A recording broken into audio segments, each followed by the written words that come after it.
संस्तुति करेंगे ना। अब विधायक जाके वहां पर खड़े होकर ठेकेदारी वाला काम भी नहीं करेंगे, या जो बाबू ने काम करना है, जो इंजीनियर ने एस्टिमेट बनाने हैं, कार्यदायी संस्थाएं हैं, जो विभाग हैं, वो सर क्या कर अपनी रहे हैं? निधि से पैसा दे रहे हैं, पूछेंगे नहीं कि काम शुरू हुआ कि नहीं हुआ। एक साल बाद जब लोगों ने बताया उनको, तो तब पता चला, शायद आज तक भी ना पता चलता।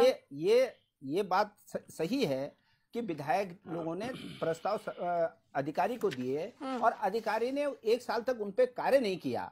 अगर मतलब उसकी भी तो जिम्मेदारी तय होनी चाहिए। तो हमारा कहना यह है कि विधायक लोग तो प्रस्ताव दे ही रहे हैं, परंतु ब्यूरोक्रेसी की भी जो है जिम्मेदारी तय होनी चाहिए। क्यों नहीं उन्होंने उन योजनाओं पे काम किया? और ये जनता के लिए विधायक लोग संस्तुति कर रहे हैं, तो अधिकारियों की भी जिम्मेदारी बनती है, कार्यदायी संस्था की भी जिम्मेदारी बनती है कि वो समय से कार्यों को पूरा करें, और जिस उद्देश्य के लिए ये विधायक निधि बनी गई है, विकास की योजनाओं पे पैसा खर्च होना चाहिए। जी, कौन तय करेगा जवाबदेही अधिकारियों की? इरम, इसको समझने के लिए थोड़ा सा कार्यप्रणाली की तरफ ध्यान देने की जरूरत पड़ेगी। पहले मैं आपको बता दूं कि पिछली बार 2015-16 में भी इसी पे डिबेट हुई थी। मैं इस पैनल पे बैठा था, तब सांसद निधि पे भी चर्चा हुई थी और विधायक निधि पे भी चर्चा हुई थी, और सेम कंडीशन थी कि काम नहीं होता, पैसा खर्च नहीं होता। कारण क्या है? अगर आप इसकी जमीनी हकीकत में देखेंगे इरम, मैं राजनीतिक व्यक्ति हूँ, गांव स्तर पर घूमता हूँ, सरकारी अमलों के बीच में मेरा उठना बैठना होता है। ब्लॉक में जाइए, कर्मचारी है नहीं है। तहसील में जाइए, कर्मचारी है नहीं है। एसडीएम एक, और उसको 3 ब्लॉक 4 ब्लॉक की जिम्मेदारी दे रखी है। आप बताइए इरम, वो 4 ब्लॉक एक एसडीएम संभालेगा? एक तहसीलदार 3-3 जगह का चार्ज लेके बैठा है, उसके पास काम करने के लिए क्लर्क नहीं है, संविदा का दिहाड़ी का मजदूर बैठा है, किसी को टाइपिस्ट का काम नहीं आता, किसी को लिखना नहीं आता। क्योंकि जितने भी गांव में संविदा कर्मचारी लगते हैं वो नेताओं के इर्द गिर्द क्या घूमने वालों के लग जाते हैं और उनको काम नहीं आता। आप ये बताइए, लोकतंत्र में जनता के काम करने के लिए जब आप कर्मचारियों का इंफ्रास्ट्रक्चर ही कंप्लीट नहीं करोगे, तो ब्लॉक में काम होंगे कहां से? तहसील में काम होंगे कहां से? जिले में काम होंगे कहां से? अधिकारी अपने महत्वपूर्ण कर्मचारियों से काम लेने के लिए इतना लाचार हो जाता है कि वो बाद में केवल आख्या लिखकर शासन को भेजता है कि विभाग कंप्लीट करो। आप देखिए, उत्तराखंड राज्य में सबसे बड़े दुर्भाग्य की बात यह है कि विभाग का जो ढांचा है कर्मचारियों का, उसको कम किया जा रहा है। ठेका प्रथा पे सारे काम कराने की मंशा सरकारें लेकर चल रही है।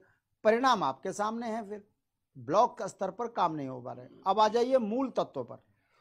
जब भारत के संविधान में, देखिए, उत्तराखंड क्रांति दल के नेता होने के नाते हमारा यह मानना है कि कभी हमारी सरकार बनी तो विधायक नीति समाप्त, और गांव का विकास करना है ना, तो गांव के विकास के लिए पंचायतें चुनते तो हैं, प्रधान है, क्षेत्र पंचायत है, जिला पंचायत है। प्रधान निधि क्यों नहीं करते आप 50 लाख रुपए?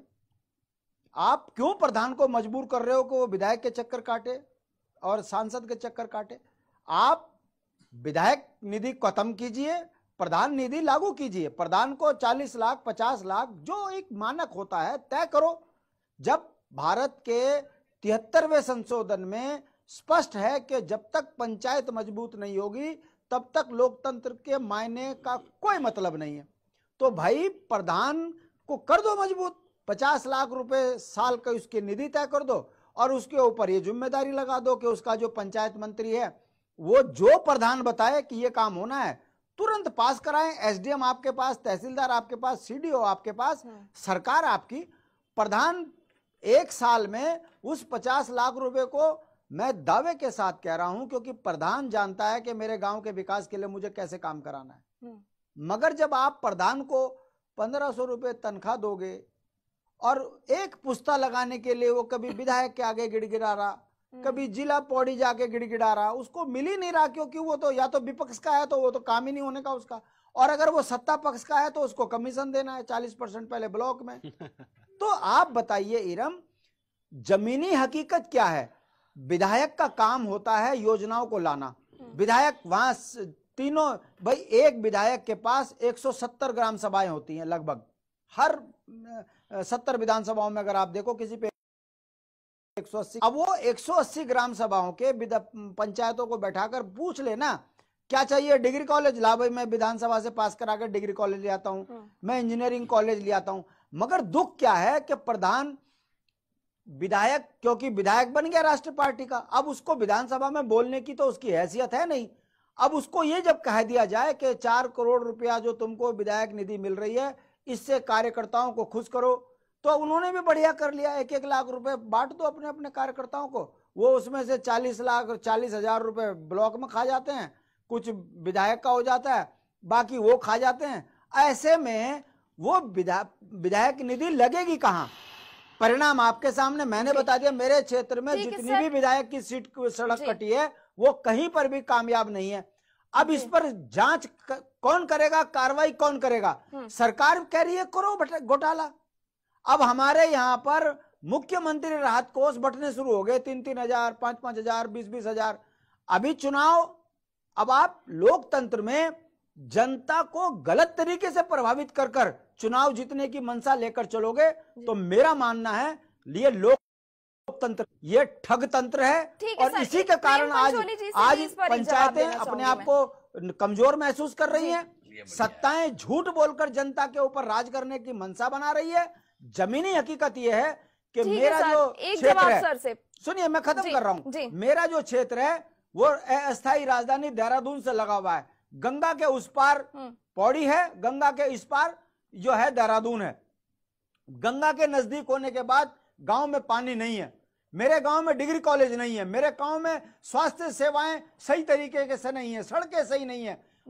आप ये बताइए इरम, 20 वर्ष के बाद यदि देहरादून के अंदर ही डिग्री कॉलेज भी देहरादून में, मेडिकल कॉलेज भी देहरादून में, पॉलिटिकल भी देहरादून में, बिल्कुल सही है कि मैं आरोप नहीं लगा रहा हूँ, मैं ये कह रहा हूँ कि जब पहाड़ों में विकास की योजनाएं नहीं ले जाओगे तो फिर हर चौथे वर्ष आप यही चर्चा करोगे कि प्रधान ने जो है सर क्या विधानसभा का प्रचार हो गया शांति भाई, ये सब भ्रष्टाचार के बेग है और भाजपा के शासनकाल में तो ज्यादा ही है। शांति भाई हो गया, विधानसभा का प्रचार हो गया। आपसे जवाब मैं कह रहा हूँ कि तीनों पार्टियों के लोग यहाँ बैठे हैं और बहुत महत्वपूर्ण लोग हैं कि हमारे पहाड़ के एक बहुत बड़े लोग गायक हैं, विद्वान आदमी हैं, नरेंद्र सिंह नेगी। उन्होंने एक गीत लिखा कि तन्नी तून तन्नी तान तन्नी भेड़ तन्नी ऊन, कि जैसे हमारे जनप्रतिनिधि हैं वैसे उनके साथ जो काम करने वाले अधिकारी हैं। मैं थोड़ा भाषा का प्रयोग दूसरी तरीके से करता हूँ, वो गाइडलाइन के अनुसार मेरी भाषा नहीं चलती है। तो उनके साथ जो काम करने वाले का लोग हैं, जिसको हम उनके सेक्रेटरी या अधिकारी या सीडीओ आप उसको बोलते हैं कि एक विधायक की योजना सारी सीडीओ के दरवाजे से होके आती है। तो इससे ये साफ लग रहा है आप तीनों चारों लोगों से कि कहीं ना कहीं गड़बड़, हम लोग जो है निष्क्रिय हैं काम करने के लिए। जो हमारे जनप्रतिनिधि हैं वो निष्क्रिय हैं और उससे दुगुना निष्क्रिय हमारे ब्यूरोक्रेट्स हैं जिनके दरवाजे से प्रस्ताव योजनाएं आती है। अच्छा ये हो कि जब आप प्रस्ताव सीडीओ को देते हैं कि मेरे विधानसभा में फलाना काम होना है या फलानी जगह ये काम होना है, तो आपको उस काम के पीछे सक्रिय रहना चाहिए और उसका फॉलोअप करना चाहिए। आपको मीडिया में आना चाहिए, आपको पब्लिक के बीच में आना चाहिए। तो यहाँ पर मुझे लगता है कि हमारे जो जनप्रतिनिधि, माननीय जनप्रतिनिधि और दिख रहे हैं मुझे यहाँ पर। दूसरा ये है कि मैंने पहले भी कहा था कि कितने एप्लीकेशन, कितने प्रस्ताव विधायक ने दिए हैं, यदि उसकी काउंटिंग हो जाए तो दूध का दूध और पानी का पानी हो जाएगा कि विधायक चाहता क्या है। कोई भी विधायक जो चुनाव जीत करके आता है, मुझे नहीं लगता, चाहे वो हमारे सादाब जी जैसे पढ़े लिखे अनपढ़, मैं तो ये अक्षर ज्ञान और डिग्री को मैं सिरानी के नीचे रखे हुए कागज मानता हूँ। जिसको अक्षर ज्ञान नहीं आता वो बहुत ज़्यादा विद्वान होता है। ये पढ़ाई लिखाई का, इस पे देश और दुनिया को बदलने की बड़ी अलग प्रकार की डिबेट है, इसको कभी दोबारा। तो क्यों नहीं वो उसको फॉलोअप करते हैं, तो वहां पर कमजोर है। अधिकारी वर्ग भी चुप रह जाता है। वो अधिकारी भी कभी नहीं समझता कि मेरे पास अगर गलत प्रस्ताव आया तो वापस भेजें, वो उसको वापस नहीं भेजता है। कोई चिट्ठी जाती है, उसका जवाब नहीं मिलता है। ये सारी जिम्मेदारी जिन लोगों को दी जाती है वोट देने के पश्चात, वो लोग जो है जिम्मेदारी पे फिर वो निष्क्रिय हो जाते हैं। तो अच्छा ये है कि अपनी जिम्मेदारी को निभाने के लिए लोगों को अपने दिल में जगह